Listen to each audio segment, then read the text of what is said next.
Bonjour à vous et bienvenue dans cette vidéo où j'accueille aujourd'hui Jordan Matelin. Bonjour Jordan. Salut Marie, salut à tous. Alors c'est ma deuxième vidéo de l'année et si vous n'avez pas vu la première, je vous re-souhaite mes meilleurs vœux et j'imagine que Jordan aussi. Bah oui, hein, santé, bonheur à vous tous. Et voilà, plein de joie, éclatez-vous. Ouais, ouais, je serais Ouais. temps. Et donc, alors aujourd'hui, on va explorer un domaine qui me semble quand même assez fondamental, qui est l'impact de l'astrologue sur le consultant, sur la personne qui vient le consulter pour avoir des clés sur ce qu'elle est en train de traverser. Et c'est quelque chose d'important parce que, quelque part, l'astrologue détient un certain pouvoir et il doit faire attention, en fait, à comment il mène la consultation et à connaître suffisamment aussi la personne en face de lui pour savoir ce qu'il peut dire, ne pas dire. Enfin bon, quel est le cadre finalement de l'astrologue? Mais avant d'aborder cette dimension-là, on avait envie quand même de vous partager l'un et l'autre notre vision de l'astrologie. Finalement, quelle est notre vision? Pour nous, à quoi ça sert? Comment on la pratique?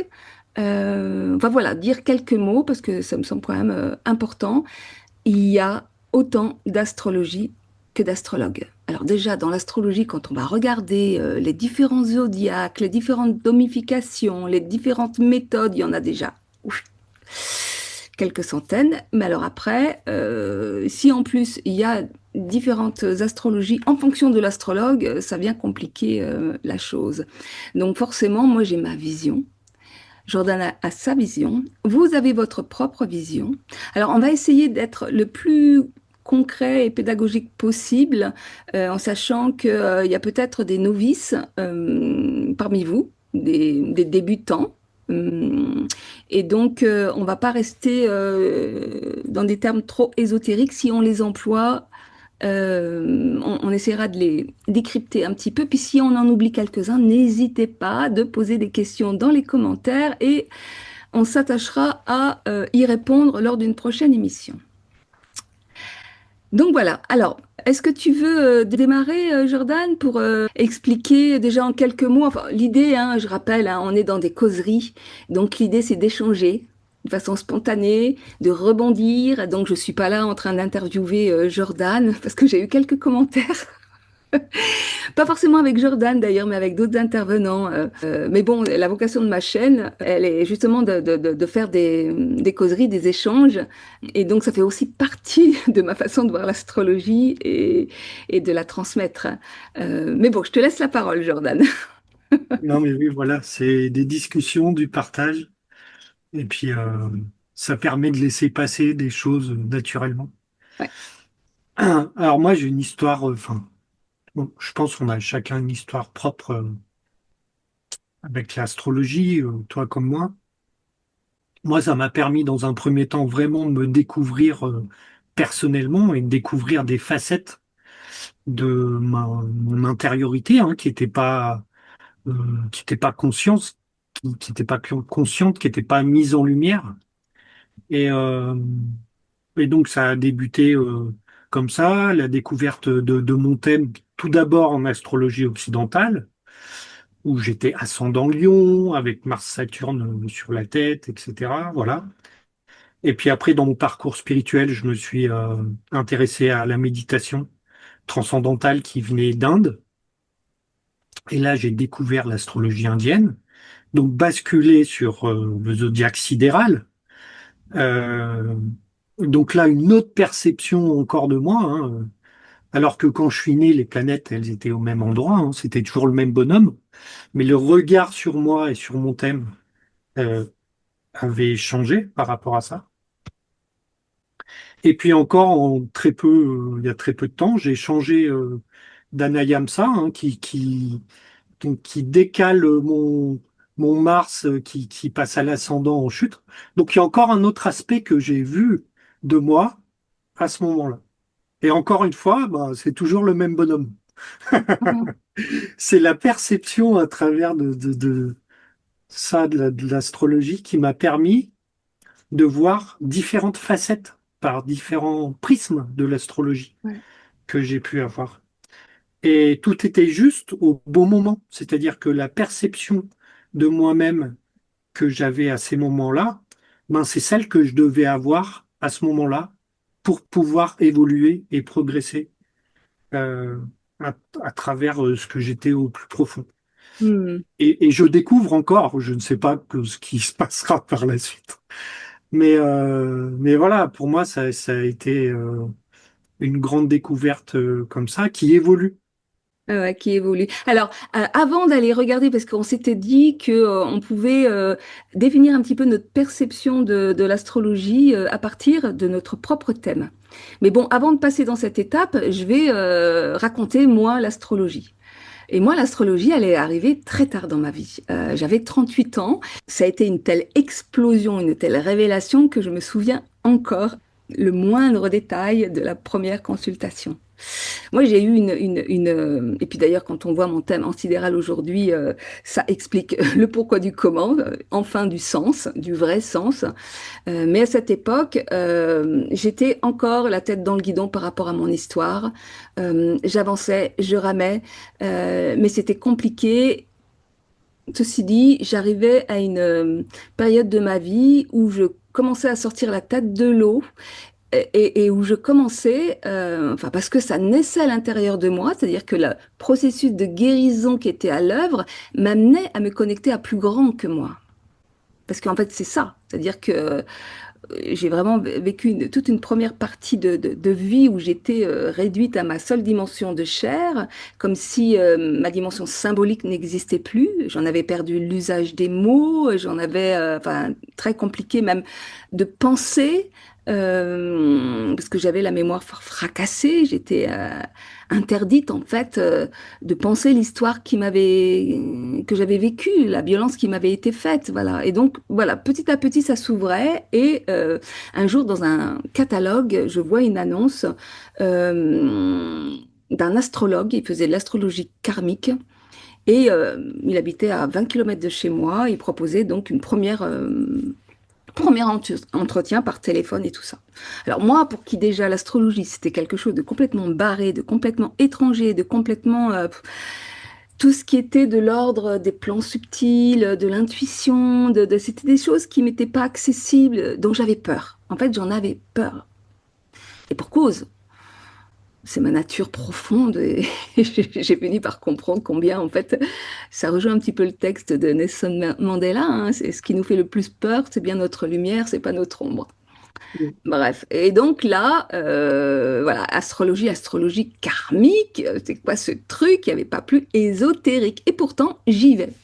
J'y vais et là, je me retrouve face à un bonhomme, mais un homme des bois, quoi. La journée, il allait couper du bois dans la forêt et le soir, il faisait son astrologie, quoi. Donc, et j'étais complètement surprise par le bonhomme, quoi. Et puis, premier truc les questions qu'il me pose, quoi. Tiens, qu'est-ce qui s'est passé avec le père? Tiens, et des choses sur lesquelles on m'avait traité de menteuse toute ma vie. Lui, il était en train de me dire, bah non, c'est vrai, quoi. Bah non, quelque part, c'est marqué. Enfin, et moi, là, je suis mais restée mais sidérée, mais une libération, mais incroyable, quoi.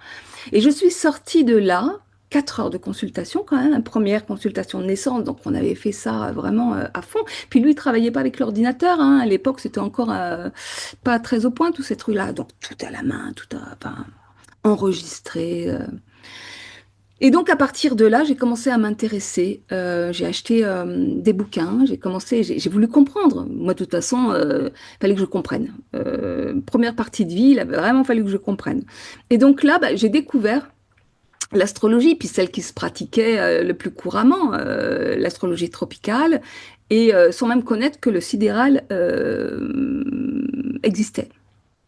Et donc, je me suis intéressée à l'astrologie de façon très intuitive, en achetant des bouquins ici et là, et puis au fur et à mesure que que je m'épanouissais dans ma vie, que je guérissais fondamentalement. Il y avait une connexion, une intuition qui était là et je me connectais à la vibration des planètes. Il y avait quelque chose, voilà. Et puis, au fur et à mesure que je vieillissais, que je prenais de l'âge, je me passionnais de plus en plus jusqu'à arriver la période de Covid, ben, l'année 2019, où là, non, c'était juste avant. Covid, c'était 2020, mais juste avant, l'année d'avant. Et là, en fait, j'ai décidé de faire une formation plus technique. J'ai eu vraiment envie de me former. Et puis, ça n'a pas marché. J'ai fait plusieurs petites mini-formations, ça marchait pas. Et là, pan, parce que vraiment, je me le prends dans le nez, je découvre l'astrologie sidérale. Et là, encore une fois sidérée, dans ma vie, j'ai souvent été sidérée. D'ailleurs, l'état de sidération est ce qui a caractérisé ma première partie de vie. Et là, en plus de ça, en pleine période Covid, décidément, on ne nous dit pas tout, on passe notre temps à nous mentir, et là, je découvre une réalité dans mon thème qui d'un seul coup, mais oui, mais c'est bien sûr, mais là, je retrouvais tous les éléments de ma vie. Ça faisait quelques années que je tournais en rond dans mon thème astrologique. C'est pour ça que je voulais faire aussi une formation un peu plus technique, parce que je me disais, mais il y a des choses que je comprends pas. J'ai besoin de comprendre, j'ai besoin d'aller explorer. Et j'avais commencé à chercher les différentes domifications, etc. Et là, d'un seul coup, avec le sidéral, oh, waouh! Et là, je découvre un thème dans lequel je peux lire à la seconde près le déroulement de ma vie, quelque chose d'incroyable, et qui vient me donner des explications extrêmement concrètes de pourquoi je m'intéresse à l'astrologie. Et donc, bah là, par la suite, bah, je rencontre Jana, avec laquelle bah, j'ai commencé une formation. Et puis, j'ai fait cette chaîne en me disant, bon, allez, il faut que je me lance. C'est ma passion. Donc, j'ai envie de me lancer. Et donc, alors, je te redonne la parole pour pas la monopoliser. Euh, Qu'est-ce que toi, dans ton thème, tu as qui vient indiquer ton intérêt pour l'astrologie et ta vision de l'astrologie? La configuration dans mon thème, Oui, quelle qui, planète, eh ben après déjà l'ascendant, moi tu sais, en astrologie indienne, il y a les nakshatras. Ashlesha, c'est un nakshatra de Mercure. Alors, Et nous avons le même ascendant, hein, voilà, et beaucoup presque au degré d'astrologues, même. Ouais. beaucoup d'astrologues ont cet ascendant. Jana, Jordan Marion, enfin bref, voilà, c'est vraiment une position dans le zodiaque qui est lié à ça, ce côté intuitif, depuis de Mercure, hein, de messager en fait, hein. Voilà. Mais ça a un côté très dans la matière qui peut être très compliqué comme nakshatra parce que il peut y avoir ouais, une enfance compliquée ou des choses assez sombres. En fait, c'est parce qu'on peut aller chercher des choses dans le côté sombre pour les transmuter, hein. C'est relié au serpent. Il y a cette notion de de changer de peau du serpent, hein. C'est-à-dire que toi, par exemple, à 40 ans, quand tu as découvert ça, ben, c'est ça aussi. T'as quitté une ancienne peau qui était un Ah, peu factice. Et j'étais moi, bien. Ouais. j'ai eu la même expérience. C'était vraiment ça. Quand j'ai découvert l'astrologie, quand François Leleu m'a fait la lecture de mon thème en astrologie indienne, je me suis dit, mais d'où ça sort ce truc? J'étais très cartésien, j'ai un bac scientifique, etc. Donc, Ouais, c'était loin pareil. de moi tout ça Ouais, ouais, avant. pareil, pareil. J'étais militaire, tu vois? Et Ça d'ailleurs, veut- le signe du cancer, j'en profite pour aller un peu plus loin dans le signe du cancer, en astrologie sidérale ancestrale, on va vraiment à la rencontre des constellations et des étoiles qui habitent les constellations. Et en fait, on découvre dans cette astrologie que le cancer n'est pas aussi lumineux que ça.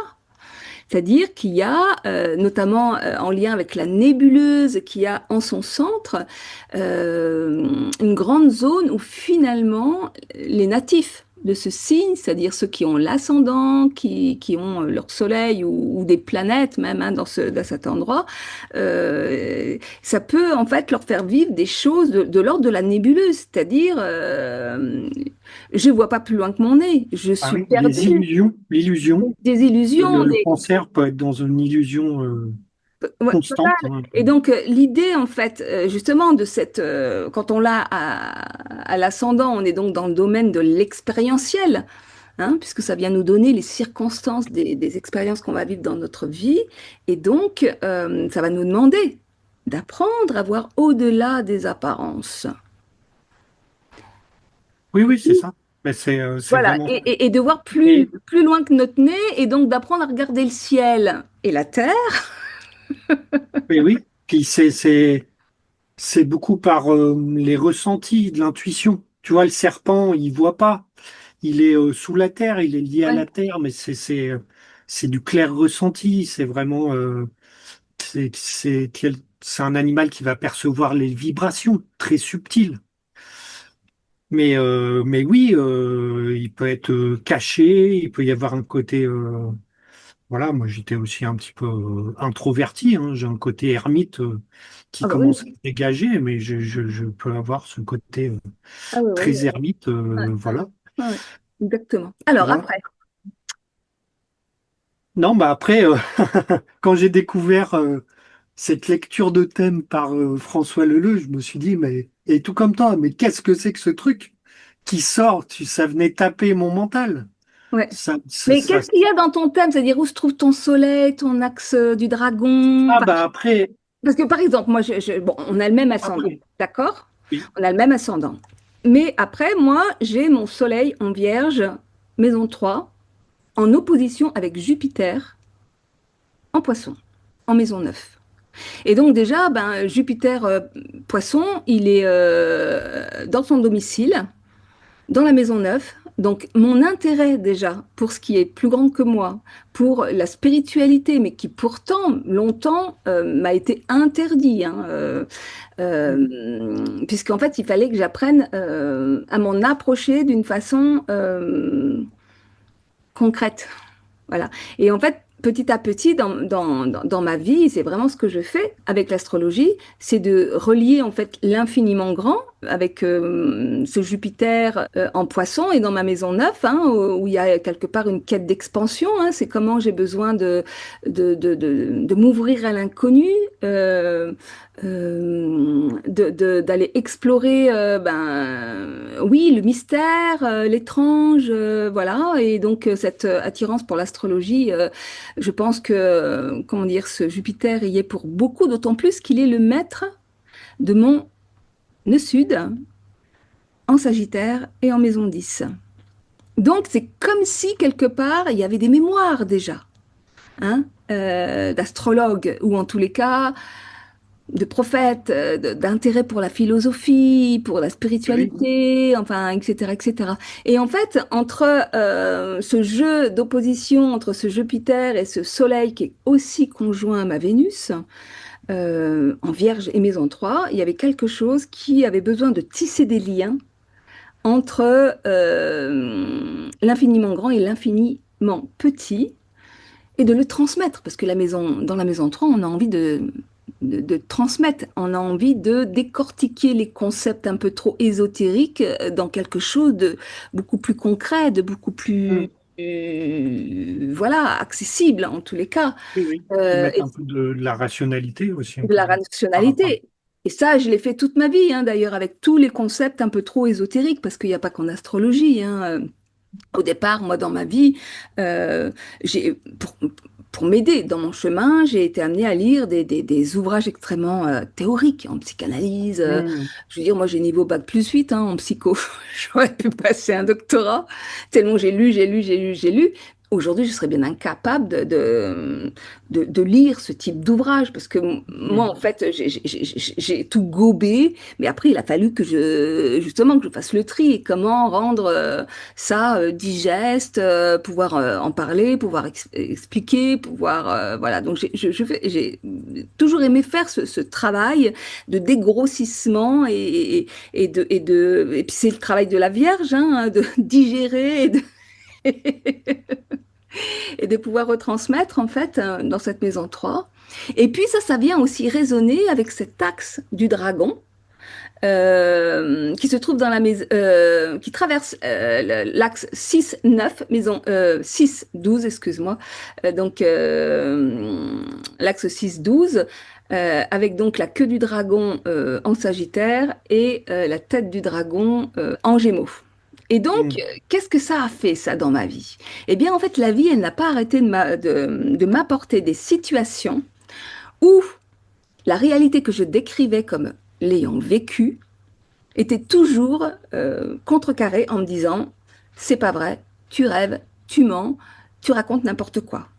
Jusqu'à ce que je me rende compte, parce que certainement je devais avoir des mémoires un karma, hein, parce qu'avec avec l'Astre du Dragon, on est vraiment dans l'idée d'aller régler aussi du karma, hein, Ah d'ailleurs oui. à travers tout notre thème. Hein. Et donc, à un moment donné, où je me suis rendu compte que ça commençait à bien faire, que le vécu, le concret, l'expérience a autant d'importance, sinon plus, que la théorie. La vie n'est pas la théorie n'est pas la vie. Et en fait, il faut vraiment faire cette enfin mettre en relation systématiquement. Je veux dire, le concept, la théorie, elle vient de l'expérience. Et il doit toujours être, ce concept, cette théorie doit toujours être mis en lumière, vérifié par l'expérience. Et donc, L'expérience est beaucoup plus transformatrice oui, parce voilà. qu'elle vient En fait, toucher vraiment dans le profond, hein. C'est-à-dire que voilà. il y a quelque chose qui peut venir par la compréhension, mais l'expérience vécue, il n'y a rien de plus transformateur jusqu'à dans nos cellules Voilà. Sauf que moi, je que, le vivais à que l'inverse. la compréhension. Ouais. Moi, je le vivais à l'inverse, c'est-à-dire que j'avais un vécu, et quand j'allais, parce que j'ai commencé par dire que j'avais eu une histoire très difficile, quand j'allais chez les psys, on me disait, mais non, la théorie, elle nous dit ça. Et j'étais renvoyée systématiquement à la théorie, et mon vécu ne correspondait pas à la théorie, donc c'était moi qui étais cinglée, en fait. Donc j'étais renvoyée systématiquement à la folie.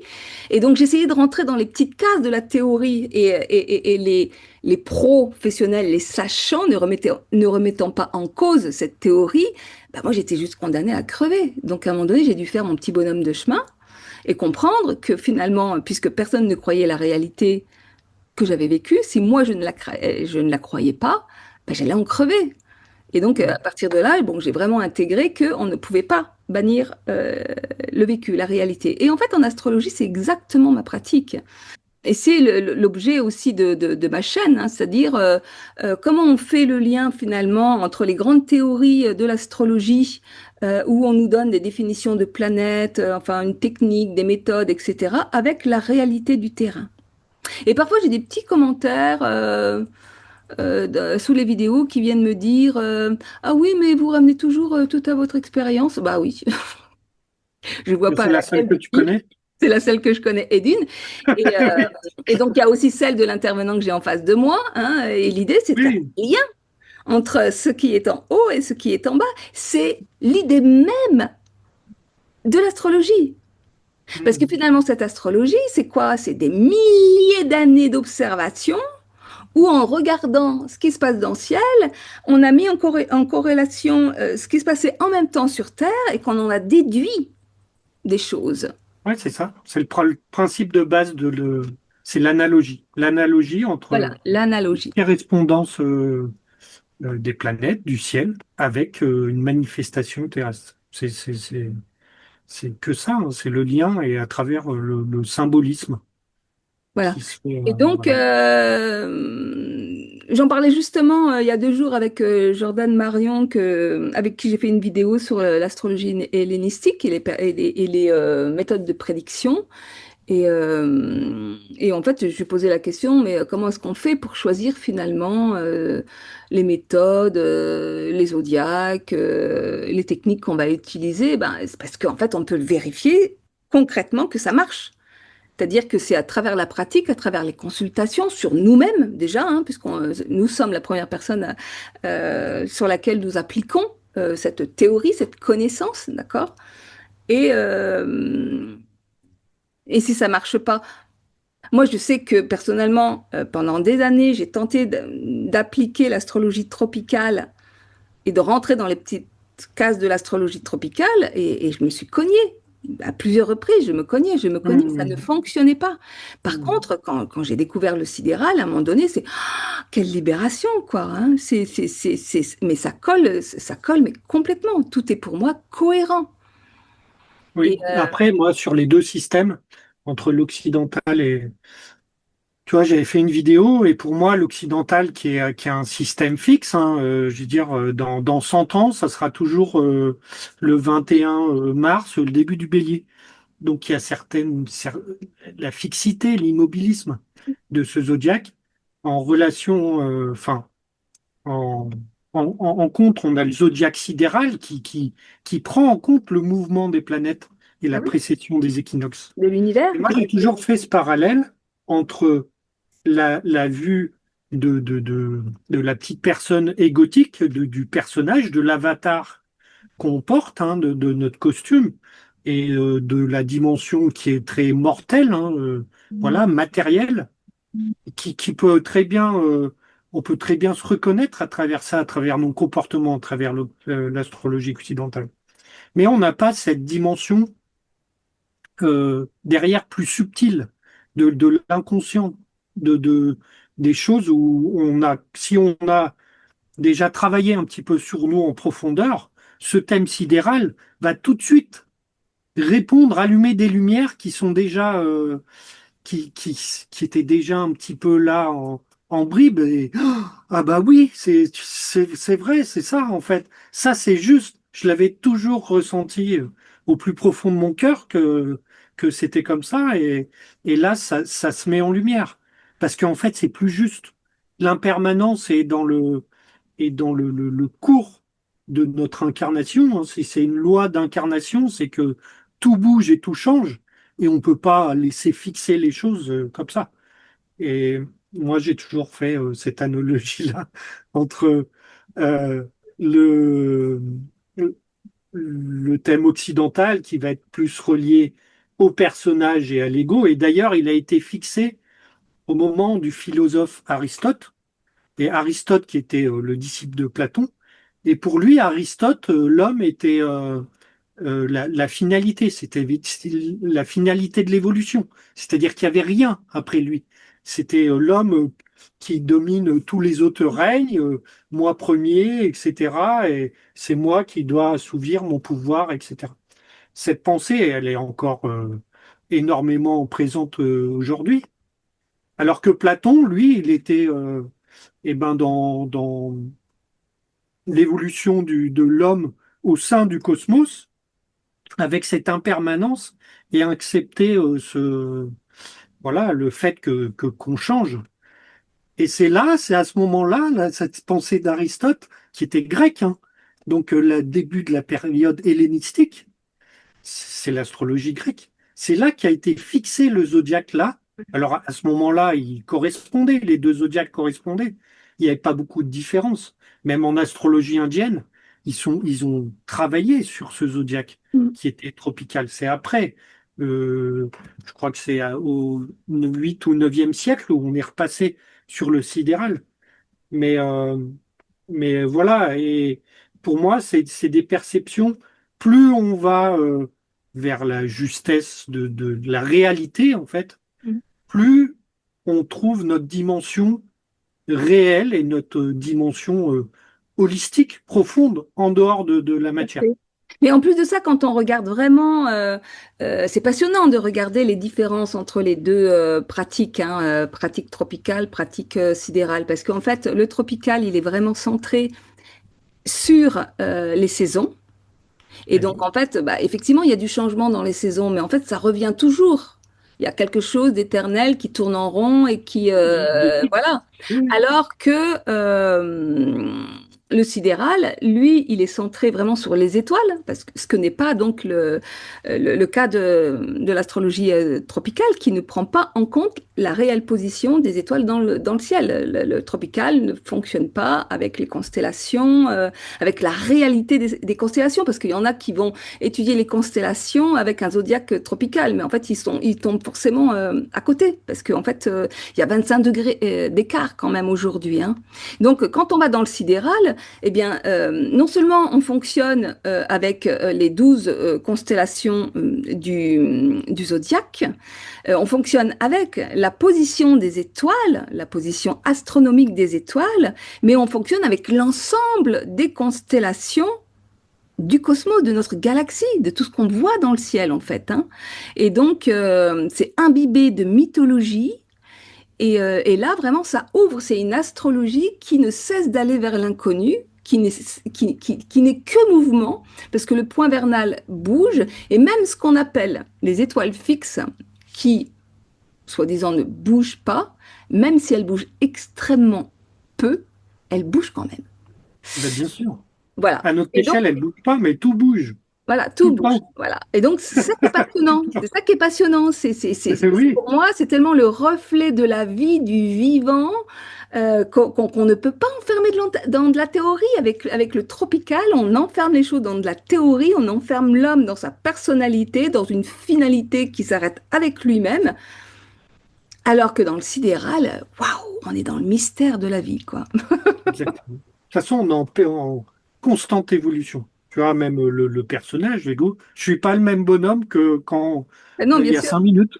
Tu Bah, vois? oui, voilà, Donc, exactement, tout exactement. change. Tout Alors, juste change. pour dire quand même quelques mots sur la pratique, parce que toi, finalement, tu fais énormément de prévisions, ce que moi, je ne fais pas trop. Bon, tu utilises donc l'astrologie indienne, qui est extrêmement pertinente en prévision d'ailleurs, hein, en prédiction, Mm. extrêmement pertinente, extrêmement pointue, et qui laisse aussi une grande part, beaucoup plus que l'astrologie occidentale, une grande part à l'intuitif parce qu'elle est, effectivement, puisqu'elle est sidérale, ouverte sur la mythologie. Oui, oui, oui. Puis, alors, je sais pas, moi, il y a ce thème carré qui, qui me parle beaucoup plus. Et puis, il y a ces nakshatras, etc. Et ça laisse beaucoup plus de place à une partie intuitive, c'est-à-dire que laisser transparaître le thème à travers quelque chose qui va passer au-dessus de la simple configuration astrologique. Alors là, je parle pas des productions, des prédictions, hein. Là, ce sera vraiment du concret. Mais sur la lecture d'un thème, moi, il y a une partie, oui, qui est en dehors de vraiment l'analyse rationnelle. Et pour moi, plus le thème est pur et enlevé de plein de planètes, tu vois, déjà, on n'a pas les transsaturniennes, etc. Ça épure énormément. Et en fait, ça laisse de la place. Ça laisse de la place à ce qui doit transparaître. Moi, à travers chaque consultation, je peux même, tu vois, tirer des cartes juste avant en me disant qu'est-ce que je dois dire à cette personne, qu'est-ce que cette personne doit entendre à travers cette consultation, qu'est-ce qui est le plus juste pour elle, pour qu'elle puisse cheminer dans le bon sens dans sa vie. Euh, donc, tu vois, les cartes, il n'y a rien du tout de rationnel. C'est du pur aléatoire de piocher des cartes. Bah oui, oui. Et je vais mixer encore ça avec le thème de la personne. Donc il y a une dimension vraiment irrationnelle à travers ça.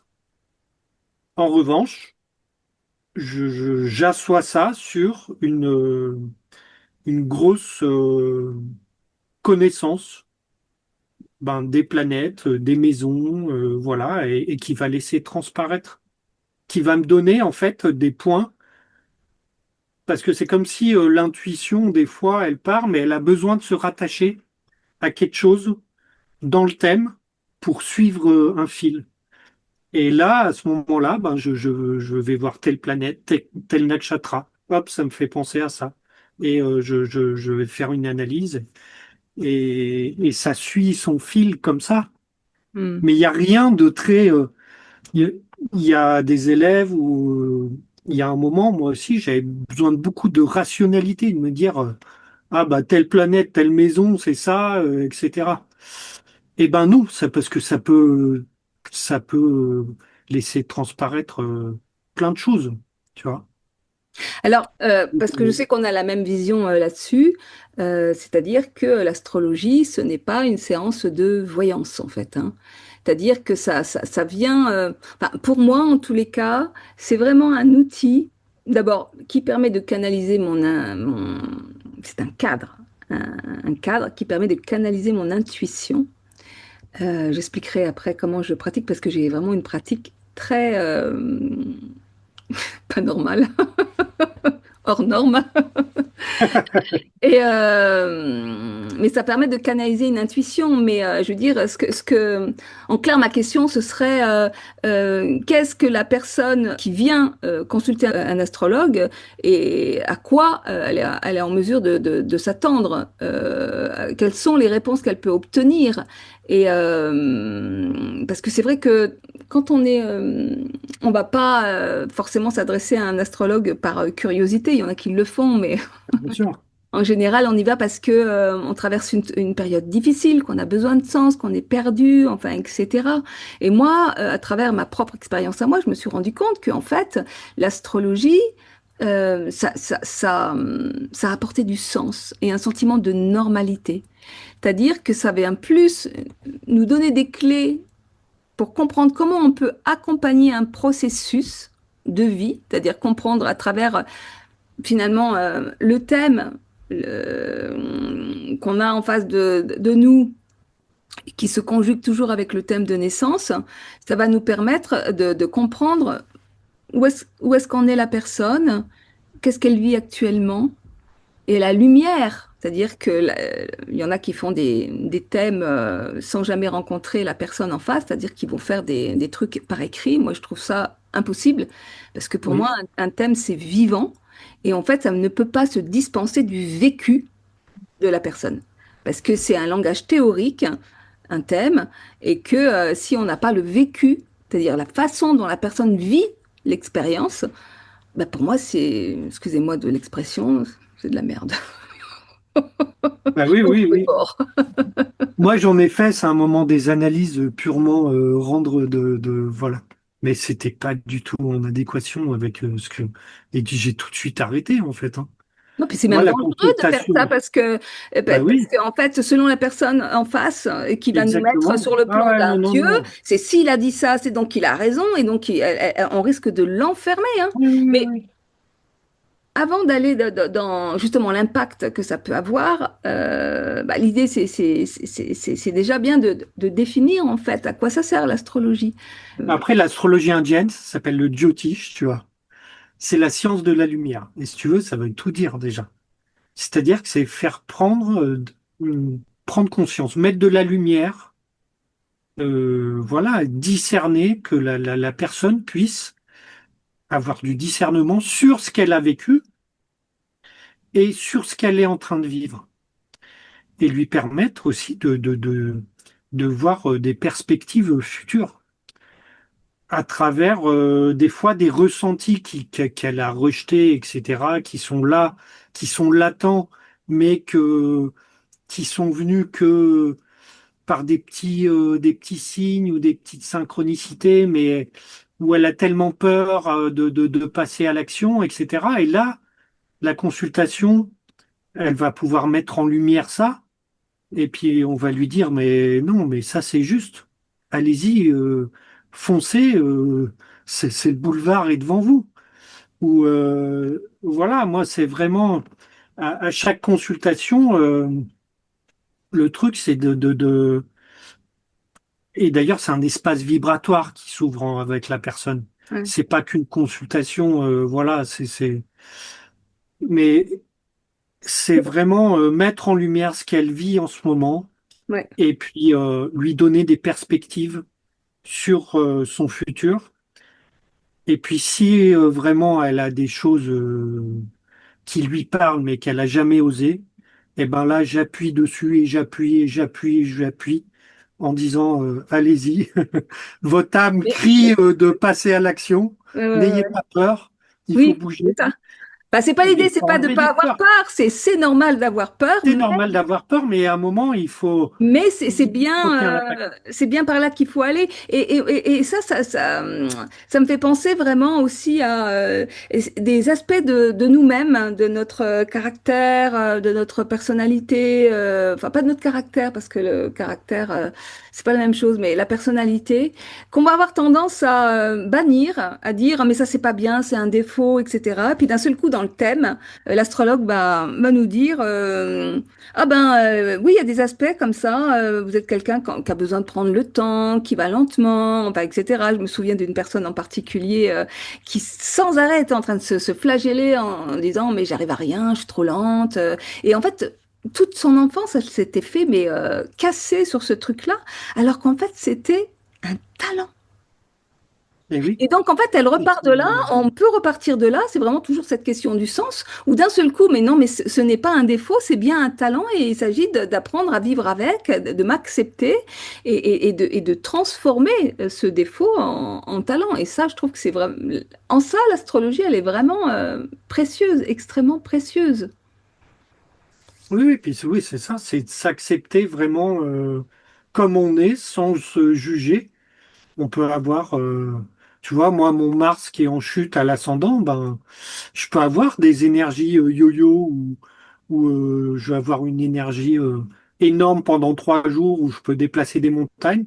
Puis après, je vais avoir 2, 3 jours de spin, tu vois, enfin, Alors ça, c'est où aussi, tu peux- ouais, ça c'est mais, aussi des choses qui m'énervent, tu vois, ces histoires de chute et d'exil. Alors juste deux mots pour expliquer, hein, c'est-à-dire que les planètes, elles peuvent se trouver soit ce qu'on appelle à trône, soit ce qu'on appelle à trône, c'est-à-dire dans leur domicile, parce que chaque signe est géré par un maître, et donc en l'occurrence Mars, son maître, est maître du Bélier, et donc elle va se retrouver en exil.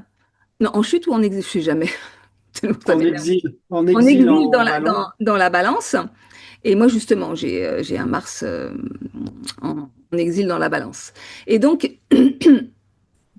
ce que je veux dire, c'est que d'abord, le thème, on n'est pas cristallisé sur le thème de naissance, puisque le thème évolue et qu'à travers les expériences de notre vie, ben forcément, toutes ces planètes qui représentent aussi des fonctions psychologiques bah, évoluent, se transforment.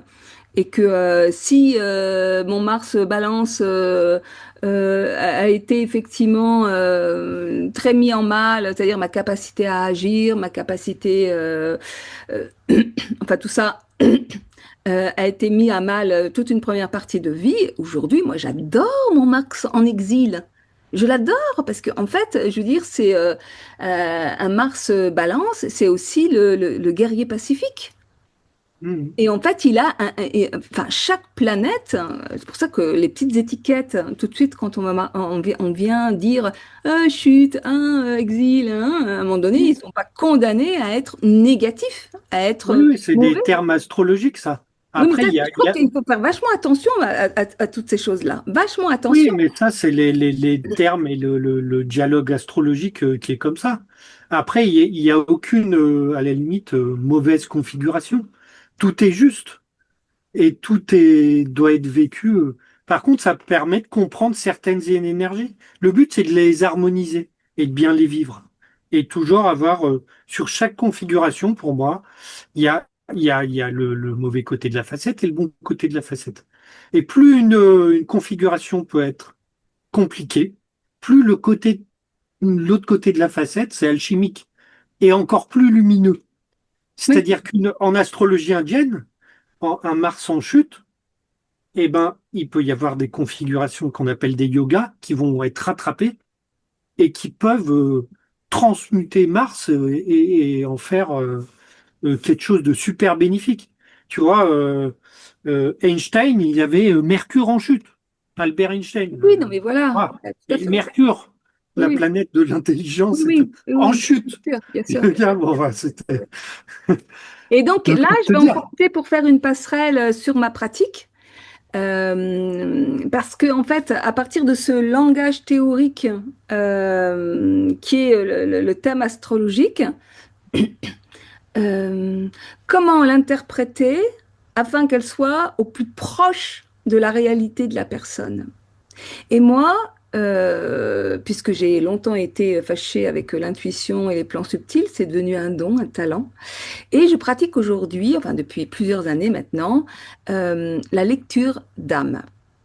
Enfin, ce que j'appelle la lecture d'âme, la lecture intuitive, qui consiste à aller me connecter à la structure vibratoire de la personne pour aller comprendre en fait, en lien avec la question qu'elle se pose, bien entendu. Hein, quand je vais faire par exemple la lecture du chemin de vie, ben, je vais aller regarder ses croyances limitantes, ce qui la bloque, ses ressources, ses dons, ses talents, enfin, etc. Et en fait, je fais des allers et retours entre le thème astrologique, donc thème en sidéral, avec cette lecture-là. Alors, je fais des lectures d'âme, mais je fais aussi des lectures akashiques, et notamment avec des points particuliers, la lune noire en particulier, qui est un point très inconscient, et où là, je vais vraiment chercher encore plus loin. Mais en fait, si tu veux, du coup, ça permet vraiment d'aller voir très précisément, parce que je peux aller me focaliser sur une planète. Tiens, telle personne, Mars en Gémeaux, en aspect avec Mhm. Jupiter, enfin voilà, comment est-ce qu'elle elle le vit? Ben voilà, je fais cette lecture et je vais regarder différents points du thème pour aller mieux comprendre les planètes, la lune noire, l'axe du dragon, enfin voilà. Et ça donne quelque chose vraiment d'assez magique d'une façon générale qui est vraiment en phase avec la personne. Alors bien entendu, moi je travaille avec des images qui me renvoient aussi à la mythologie. Hein. Je suis une intuitive, donc moi tout ce qui est la mythologie, bah, ça vient en résonance. Aussi avec les images qui se montrent Mhm. à moi et que je décode en fait pour arriver finalement à donner une interprétation la plus juste possible à la personne et donc comprendre sur quel plan de réalité ça se joue pour elle. Donc quel domaine de sa vie, de quelle façon, Et, et donc voilà, moi je pratique comme ça l'astrologie. C'est-à-dire que je vais sortir le thème. En général, je vais regarder quelques éléments comme ça vite fait. Je vais pas m'y plonger plus que ça dans un premier temps parce que je veux pas me faire bouffer par la technique. Et puis j'entame la lecture intuitive, la lecture d'âme. Donc c'est vraiment un voyage à deux avec la personne. Hein. C'est quelque chose qui peut pas se faire tout seul. Hein. C'est vraiment un voyage à deux. Très interactif et on fait des passerelles, c'est-à-dire que bah voilà, ce que je vois, ben oui, ça correspond à tel thème. Hein. Ah oui, mais là, ouais, on va les regarder et donc je fais des lectures de thèmes comme ça. Donc c'est vraiment des lectures en 3D. Ouais, c'est ça. Ils peuvent aller très très loin, hein, t'en as déjà bénéficié. C'est Et encore plus que de la 3D, ouais, c'est de la 4D ou de la 5D.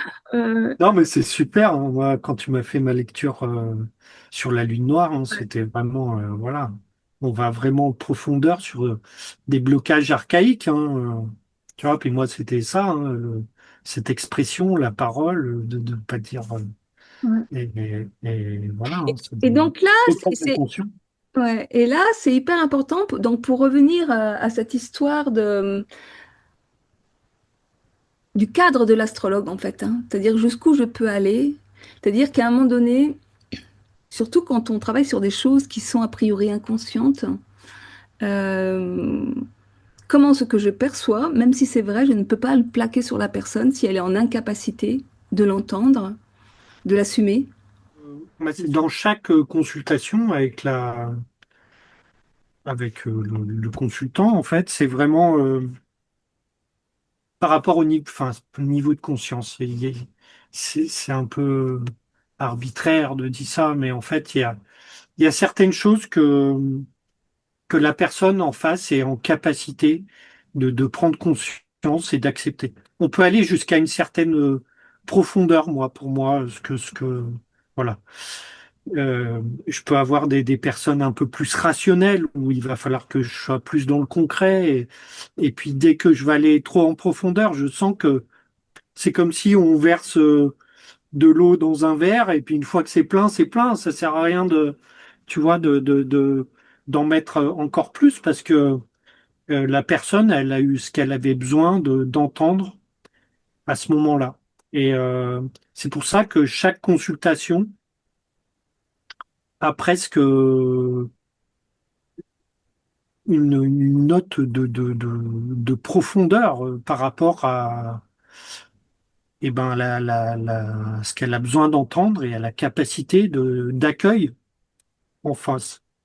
Ouais, parce que de toute Euh, façon, il y a le niveau de conscience de la personne aussi en lien avec la période de vie dans laquelle elle se trouve. Par exemple, je veux dire, j'ai pas le même niveau de conscience moi aujourd'hui que quand j'avais 20 ans.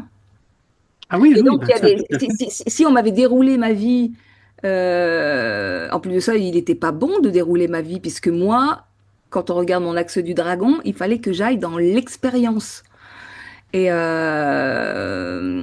Et donc, du coup, je restais là avec ma théorie dans laquelle j'étais enfermée, dans laquelle je tournais en rond, je pédalais, je souffrais, enfin, etc. Et en fait, à chaque fois, on me disait, va dans l'expérience, va dans l'expérience, va dans l'expérience.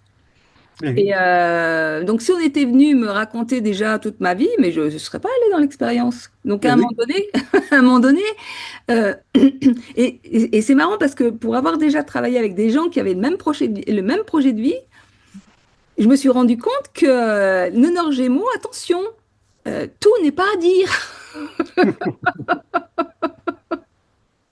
Parce que sinon, c'est comment il ne faut pas jouer. C'est-à-dire que c'est aussi comprendre à travers le thème les mécanismes de fuite de la personne pour pas s'y engouffrer et lui permettre vraiment oui, d'avoir des clés pour avancer, quoi, hein. Ceci dit, alors c'était pas un astrologue, mais j'ai rencontré, bah, à la même époque où j'ai rencontré l'astrologie d'ailleurs, parce que c'était une période d'ouverture, j'avais rencontré un chaman avec lequel j'avais fait une séance et qui m'a dit des choses qui me paraissaient tellement dingues que je ne voulais pas y croire. Et pourtant, la chose, précisément une chose qui m'a dite, c'est carrément une chose qui m'a maintenue en vie. C'est-à-dire que grâce à ça, je hmm. suis jamais passée à l'acte. Trop curieuse, mais non, mais il m'a dit ça. C'était comme un truc auquel je m'accrochais. Il Hmm. m'a dit ça. Et j'ai bien fait. J'ai bien Hmm. fait. Comme quoi, parfois, ça peut être des petites perles, quoi. Alors, c'est sûr Ben que oui, quand on bien sûr. vient dire vous n'aurez jamais d'enfant, enfin, là, c'est des enfermements qui te condamnent à. Voilà. Alors que là, ce qu'il m'a dit, c'est quelque chose qui m'a élevée, quoi. En plus de ça, il Hmm. s'était mais pavané devant moi comme si j'étais une princesse. Il n'arrêtait pas de dire merci d'être venu me voir, merci d'être venu me voir. Et en fait, bah oui, merci, quoi. Bah, Hmm. donc c'est pas évident Non, mais c'est hein, vraiment ça. ouais, c'est pas évident hein, parfois on est sur le fil en fait hein, dans la consultation Ben astrologique. oui. On a une Et connaissance très grande, un pouvoir très grand. selon l'âge, selon le vécu, selon la période, selon voilà, c'est vraiment. Après, pour moi, tout est juste, hein. C'est-à-dire que si la personne, elle est là en face de moi, qu'elle a pris une consultation et que je dois transmettre certains messages, pour moi, voilà, c'est toujours dans la bienveillance et dans le côté lumineux, l'optimisme. Moi, je crois énormément au pouvoir créateur. Tu sais que je construis mon futur. Euh, tu vois, j'étudie la métaphysique, la haute métaphysique avec Franck Hatem. Je suis Philippe Guillemant, etc. Et donc, je sais que la foi, c'est ce qui nous mène en fait vers notre futur. Parce que la foi, c'est l'optimisme, voilà. Et quand je vais transmettre quelque chose à une personne, si je vois que ça, qu'il y a les yeux qui s'écarquillent et que il y a la foi et qu'on vient toucher à quelque chose, et ben voilà, là, c'est bingo. C'est et c'est vraiment ça qui est important parce que on peut on peut vite transformer des fois quand il y a des mauvaises configurations à des schémas qui peuvent être très pessimistes ou noirs. Tu vois, les maladies, bah oui, vous êtes malade, mais tout est une évolution spirituelle, en fait. C'est pour transcender ça et peut-être faire une mue et encore changer à travers cette maladie, elle vient dire quelque chose. Ou, voilà. Je te parle de maladie, mais et chaque événement, chaque configuration, même dans les prévisions qui peuvent se montrer très néfastes, en fait, et ben à ce moment-là, on peut percevoir cet événement comme une perspective d'évolution. Et d'ailleurs, ça va se manifester d'une autre manière, parce que l'accueil de cet événement, vu de cette manière-là, ben, il sera différent. Le regard posé sur le Ah oui, futur bah et oui. sur ce qui nous arrive sera Ouais, différent. Et en ouais, fait, ça change la vie. ouais, Ça, c'est un boulevard. ouais, ouais. C'est Mais juste magnifique. ce que tu dis, c'est hyper intéressant. Déjà, le fait de dire que tout est juste. Oui, effectivement, tout est juste. Et peu importe, en fait, finalement, quand on ose pas dire quelque chose, est-ce que je le dis, est-ce que je le dis pas, est-ce que ben, puis finalement, on le dit. Et, mais en fait, c'est aussi dans la façon dont on le dit. Parce que oui, en tant qu'astrologue, on a du pouvoir, enfin astrologue ou praticien en astrologie, parce que moi je me définis certainement pas comme une astrologue, loin de là. J'utilise l'astrologie dans ma pratique. Et donc c'est dans la façon de le dire, c'est-à-dire que, et c'est là où c'est litigieux. Parce que finalement, voilà, je dis, j'ai un thème, je vais forcément interpréter le thème à travers mes propres filtres. Mais ces filtres sont intéressants parce que si la personne, elle est venue par moi, elle est, par mon biais, elle est venue me voir moi, c'est qu'à un moment donné, j'ai une vibration qui lui correspond. Donc, je vais faire une interprétation avec qui je suis à travers mes filtres. Donc, je ne vais pas pratiquer mon astrologie, en fait, finalement. Et ça va l'impacter. Et plus ou moins, en fait. Et dans la façon dont je vais exprimer les choses, je vais pouvoir lui faire penser que finalement, elle a son libre arbitre et ce que je lui dis, ça peut rester très aléatoire finalement quelque part, hein. C'est-à-dire comment ne pas Oui, bien sûr. enfermer la personne. Sauf que,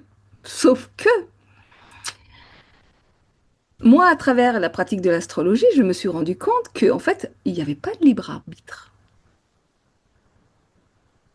C'est-à-dire que le seul libre arbitre finalement que qu'on avait, et moi ça je peux percevoir dans l'après-coup quand je regarde mon thème et quand je regarde le déroulement de ma vie à la lumière de mon thème, je m'aperçois bien que il n'y avait aucun libre arbitre. Tout était déjà ficelé. Enfin, c'est juste incroyable. C'est très étonnant. Et que le seul libre arbitre finalement que l'on ait, c'est soit y aller en reculant en disant j'ai peur, je veux pas y aller, hein, soit en accompagnant les processus. Donc, Et c'est un petit peu ce jonglage finalement, sur lequel moi je me retrouve finalement dans l'accompagnement des personnes, c'est comment dire, laisser la personne avec son libre arbitre, c'est-à-dire quelque part sa façon de voir la vie, sa façon de la penser et ne pas lui plaquer les choses en disant c'est comme ça que ça va se passer, c'est comme ça, enfin voilà, c'est-à-dire lui laisser finalement s'approprier euh, d'ailleurs, c'est ce que je fais pendant la séance, hein. Je m'ajuste, je vois c'est comment je rencontre la personne, je vois qui elle est, j'adapte mes mots. Enfin, c'est vraiment une rencontre, hein. C'est-à-dire qu'au-delà, parce que moi je me dis que de toute façon, il n'y a aucun outil qui guérit, qui libère. C'est toujours l'alchimie de la relation, hein. C'est toujours la rencontre entre deux personnes qui va faire qu'à un moment donné ça match, et c'est ça qui va être guérisseur à un moment donné, libérateur, émancipateur. Et hmm, voilà. Et donc, Ouais, cette question, cette histoire du libre arbitre, voilà, on est sur le fil, quoi. C'est comment, voilà, laisser la personne faire ce que finalement elle croit être libre de faire ou de ne pas faire, en sachant que finalement, il n'y a pas de libre arbitre, quoi. C'est assez tordu comme histoire, en fait. Oui, entre la destinée et le libre arbitre, c'est vraiment, c'est des questions qui reviennent tout le temps. Et l'espace du libre arbitre, pour moi, je dis qu'il y a tout le temps quand même un petit espace, même si intérieurement, il est très succinct, cet espace de libre arbitre, parce que la destinée, elle est vraiment, oui, écrite, hein. Moi, quand on m'a décrit à la première consultation de François Leleu, il m'a fait mon thème, et que il y avait tout, quand je me suis marié, mes enfants, le fait que je sois militaire, avec des dates, enfin, ou des périodes très proches. Là, tu te dis, mais où était le libre arbitre là? Ben, très peu, quoi. Ah oui. Et en fait, je pense que le libre arbitre, il est à partir du moment où soit on est sur notre chemin d'incarnation, c'est le chemin auquel l'âme s'est engagée avant de venir sur Terre, hein. Moi, sur mes cartes, c'est marqué la Terre est mon école. Donc, donc c'est vraiment ça. L'âme s'est engagée là-dedans.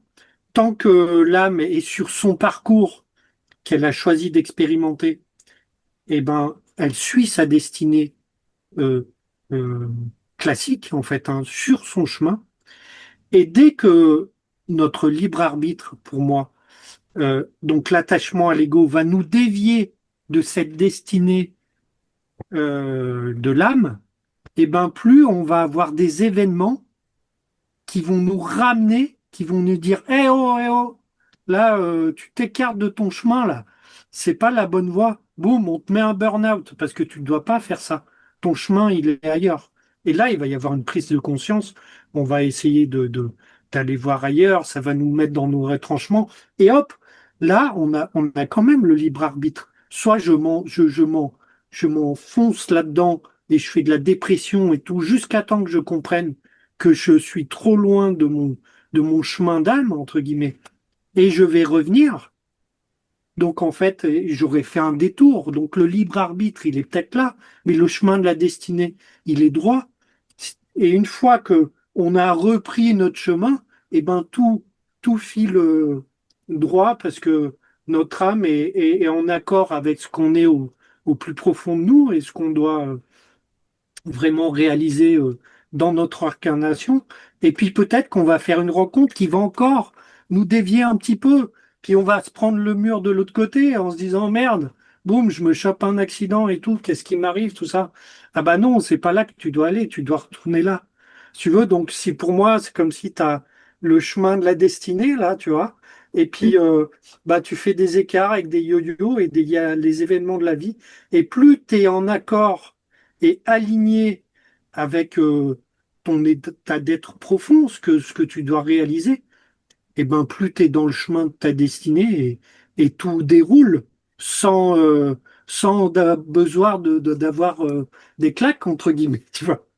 Alors, ça me fait rire parce que pendant que tu parlais, là, à un moment donné, tu dis que sur tes cartes de visite, c'est marqué la Terre est ton école. Et là, tout de suite, j'ai un flash et je me dis, tiens, n'aurait-il pas le Soleil en taureau conjoint Mercure? Et Mais je oui, vais voir.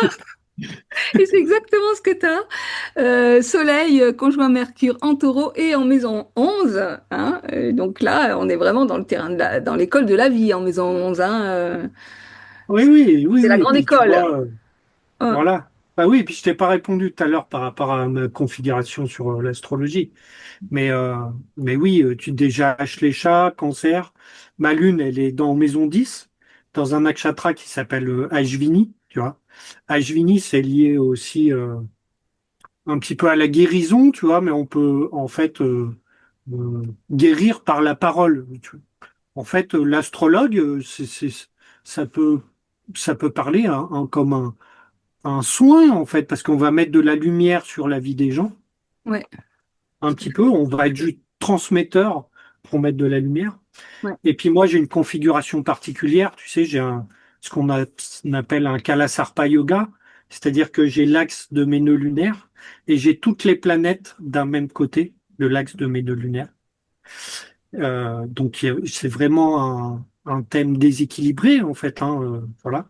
Ah oui, en Et astro-indienne, parce qu'en astro-occidental, tu as de l'autre côté, tu as toutes les planètes transpersonnelles, Pluton, Uranus, ah, mais elles sont de l'autre côté, elles celles-là. sont de l'autre Oui, côté, oui. ouais. Voilà, elles sont de l'autre côté. Mais sinon, en astro-indienne, tous les planètes personnelles sont dans le même côté des nœuds. Et tu veux, ça montre des incarnations où il y a des moments où c'est une grosse bascule. Tu vois, c'est-à-dire que déjà l'axe des nœuds lunaires est super important. Moi, j'ai Ketu en 9. Plus Ah ouais. Ketu, c'est ma planète socle. Si tu veux, si on fait une connexion entre tous les nakshatras, ben on retombe toujours sur Ketu, en fait. Donc Ketu me caractérise énormément. Donc tu vois, Ketu, c'est la queue du serpent, hein, le côté intuitif, etc. Puis en maison 9, c'est relié à l'astrologie, à la métaphysique, à essayer de comprendre les choses qui sont en dehors de la matière, les choses de l'univers, enfin bref, voilà, Ouais. tout, j'arrête pas.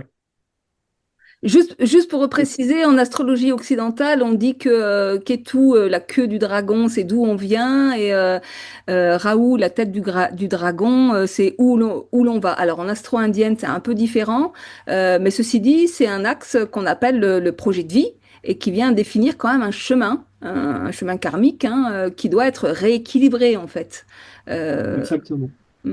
Et moi, si tu veux, quand je suis passé en période de Raoult, donc en fait, moi, jusqu'à 40 ans, j'étais loin de tout ce qui était spiritualité, astrologie, etc.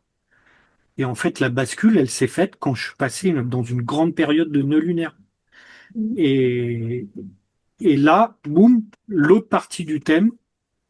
Et donc, c'est comme si mon incarnation s'est coupée en deux, si tu veux. Réellement. Comme est mon thème. Et là, la bascule, s'est faite et ça a été le curseur à fond, quoi. Ça a été très, très rapide.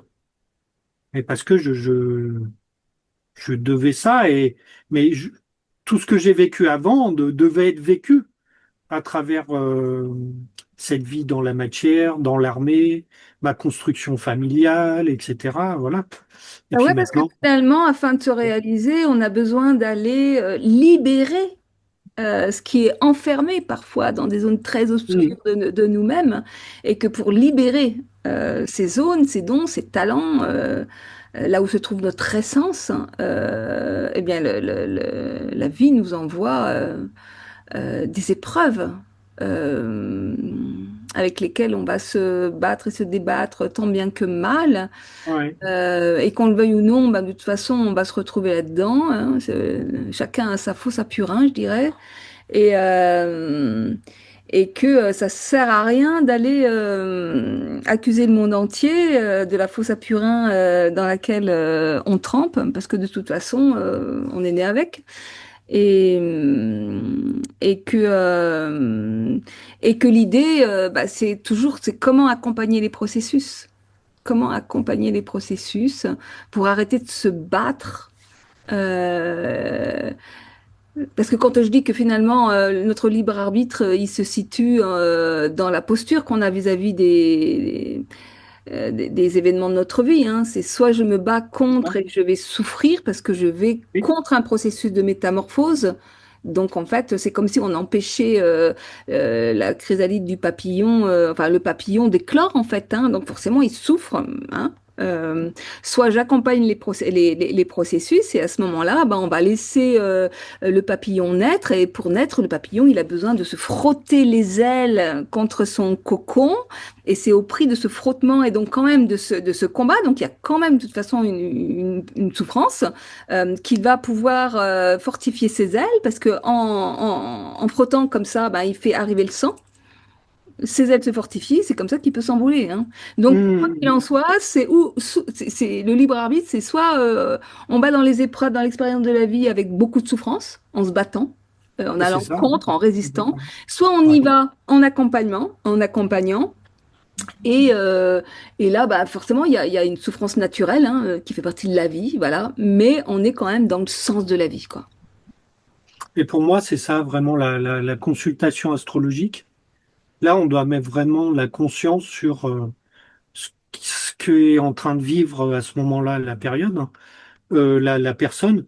Tu vois, quand je te disais l'axe de la destinée, et puis souvent, quand il y a une consultation astrologique, c'est que la personne s'est écartée en fait de là, puis qu'elle elle est dans une certaine souffrance et qu'elle cherche du discernement sur son chemin d'incarnation. Et c'est là que le médiateur à travers l'astrologie va permettre de mettre de la lumière et de la conscience en disant, bah non, voilà, ça demande plus d'aller dans telle direction ou telle direction et vous verrez, tout va, euh, tout Mm. va passer en fait, hein. Ouais, c'est arrêter de se battre et accompagner Mm. la vie, quoi. Accompagner la vie. Oui, oui. Et donc accepter cette souffrance naturelle. Parce qu'il y a une souffrance naturelle. Et la problématique de notre culture, de notre civilisation aujourd'hui, c'est de se battre, de refuser la souffrance. Et pourtant, effectivement, il y a une souffrance naturelle qui est nécessaire à la métamorphose, à notre expansion, à l'expansion de notre être. Je veux dire, être incarné dans un corps de matière, c'est difficile. Ça nous demande d'accepter de ressentir. On en revient toujours à la même chose. Et Mm. ressentir, bah, c'est pas toujours agréable. Sauf que si on accepte de ressentir pleinement, ben, on s'aperçoit qu'à force, il y a comme une extase qui finit par s'installer. Ouais.